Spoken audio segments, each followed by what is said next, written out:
Halo semua, kami akan menjelaskan tentang dasar-dasar penulisan bahasa C++.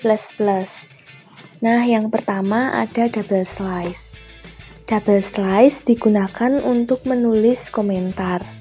Misalnya identitas diri kalian atau judul program. Nah, double slice ini sifatnya opsional, boleh ada atau tidak. Lalu yang kedua ada hashtag. Tanda hashtag disebut preposesor direktif. Preposesor direktif adalah perintah-perintah yang diberikan kepada compiler untuk melakukan definisi, misalnya untuk memasukkan file library dan sebagainya. Lalu yang ketiga ada include. Include digunakan untuk mengimpor fungsi-fungsi yang sudah didefinisikan pada header file. Yang keempat, ada file header pada C++. Dalam bahasa C maupun C++, membutuhkan suatu file yang digunakan untuk mengakses hal tersebut, yaitu file header. File header adalah file yang berisi deklarasi untuk berbagai fungsi yang dibutuhkan oleh program, baik itu sebagai standar input atau output. Nah, ada beberapa macam file header yang sering digunakan. Yang pertama ada IStream. IStream digunakan sebagai standar input-output operasi. Fungsi-fungsi yang ada di dalam IStream antara lain ada code, GIN, dan ENDL. Code digunakan untuk menampilkan data dengan tipe data apapun ke layar. GIN digunakan untuk memasukkan data berupa numerik dan karakter. ENDL digunakan untuk melakukan perintah new line atau pindah baris. Nah, sebelum melanjutkan program, kita harus menyimpan file terlebih dahulu dengan format judul program.cpp. Mengapa harus .cpp? Karena jika tidak .cpp, maka program nantinya akan error. Lalu yang kedua, ada conio.h. Conio.h berfungsi untuk menampilkan hasil antarmuka kepada pengguna. Fungsi-fungsi yang ada di dalam conio.h antara lain gets. Gets digunakan untuk menahan output suatu program dan akan kembali mengeksekusi setelah kita melakukan inputan, baik itu tombol enter atau tombol lainnya, dan inputan tersebut tidak ditampilkan dalam window. Lalu getC. Secara fungsi sama dengan gets. Akan tetapi, ketika melakukan inputan tersebut tampil dalam window. Lalu, CLR, SCR digunakan untuk membersihkan layar Windows.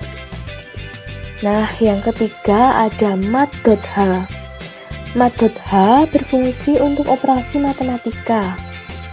Fungsi-fungsi yang ada di mat.h antara lain pertama ada SQRT, digunakan untuk menghitung akar dari suatu bilangan. Bentuk umum penulisannya adalah SQRT, kurung buka, bilangan, tutup kurung, tanda titik koma. Lalu POW, digunakan untuk menghitung hasil dari perpangkatan suatu bilangan.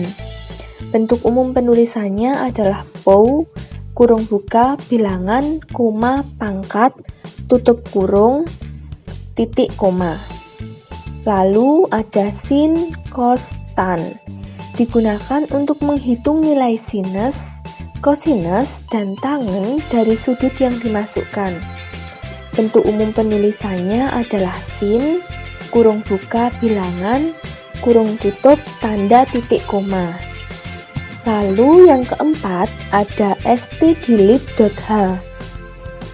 stdlib.h berfungsi untuk operasi pembanding dan operasi konversi.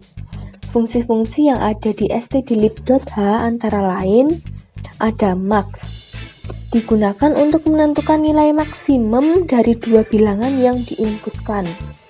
Bentuk umum penulisannya adalah max, kurung buka, bilangan 1, koma, bilangan 2, tutup kurung, tanda titik koma. Lalu ada min, digunakan untuk menentukan nilai minimum dari dua bilangan yang diinputkan.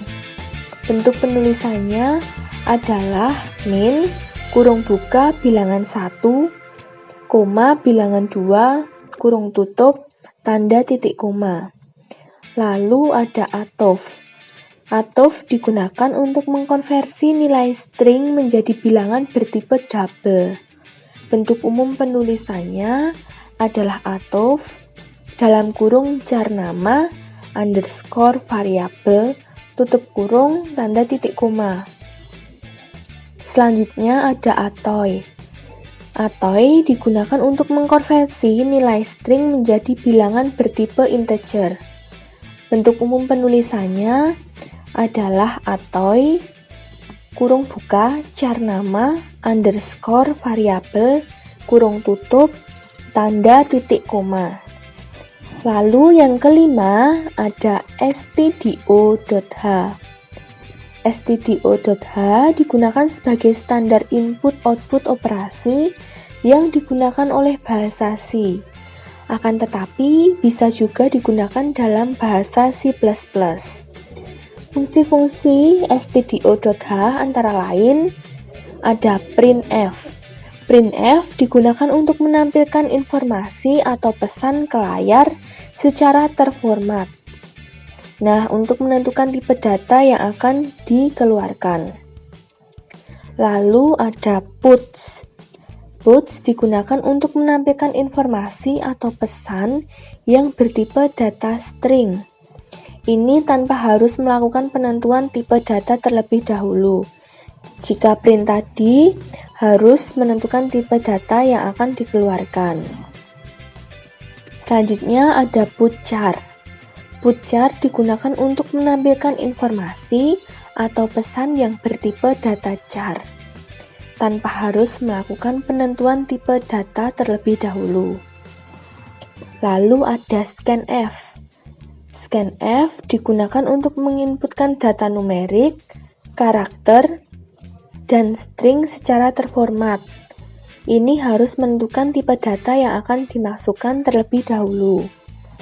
Lalu ada gets, khusus untuk menerima masukan tipe data string, tanpa harus melakukan penentuan tipe data terlebih dahulu. Lalu yang keenam ada string.h. String.h digunakan untuk manipulasi string.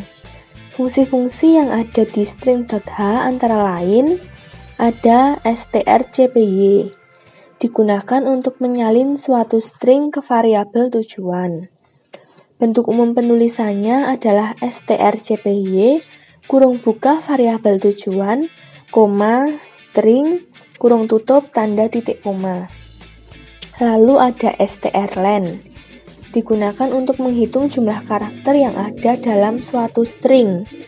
Bentuk umum penulisannya adalah strlen, kurung buka string, kurung tutup, tanda titik koma. Selanjutnya ada strcmp, digunakan untuk membandingkan dua buah string. Bentuk umum penulisannya adalah strcmp, kurung buka string 1, koma, string 2, kurung tutup, tanda titik koma. Lalu selanjutnya ada strf. strf digunakan untuk membalikan urutan suatu string. Bentuk umum penulisannya adalah strf, kurung buka string, kurung tutup, tanda titik koma. Selanjutnya strlwr, digunakan untuk mengubah semua huruf menjadi huruf kecil. Bentuk umum penulisannya adalah strlwr, kurung buka string, kurung tutup, tanda titik koma. Selanjutnya strupr, digunakan untuk mengubah semua huruf menjadi huruf kapital. Bentuk umum penulisannya adalah strupr, kurung buka string, kurung tutup, tanda titik koma. Lalu ada strcat. Digunakan untuk menggabungkan dua buah string. Untuk menggunakan fungsi ini, juga harus menambahkan file header ctype.h. Bentuk umum penulisannya adalah strcat kurung buka variabel tujuan, koma, string, kurung tutup, tanda, titik koma. Nah, teman-teman, lalu dasar penulisan bahasa C++ yang selanjutnya adalah using namespace. Fungsinya untuk menyajikan perintah kepada aplikasi compiler yang menyatakan akan menggunakan seluruh fungsi dari file header. Di akhir penulisan diberi tanda titik koma, yang fungsinya untuk mengakhiri suatu perintah. Lalu selanjutnya ada main. Fungsi main adalah fungsi utama dalam program.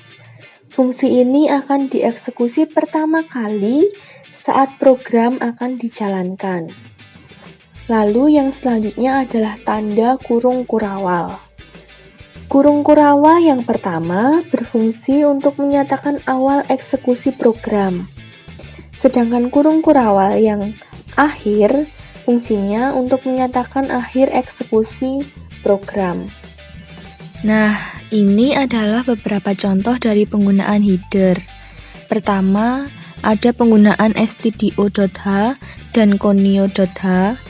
Kedua, ada penggunaan iostream dan stdlib.h. Ketiga, ada penggunaan iostream dan string.h. Dan keempat, ada penggunaan iostream dan mat.h. Nah, sekian penjelasan dari kami mengenai dasar-dasar penulisan bahasa C++. Semoga bermanfaat dan terima kasih. See you semua.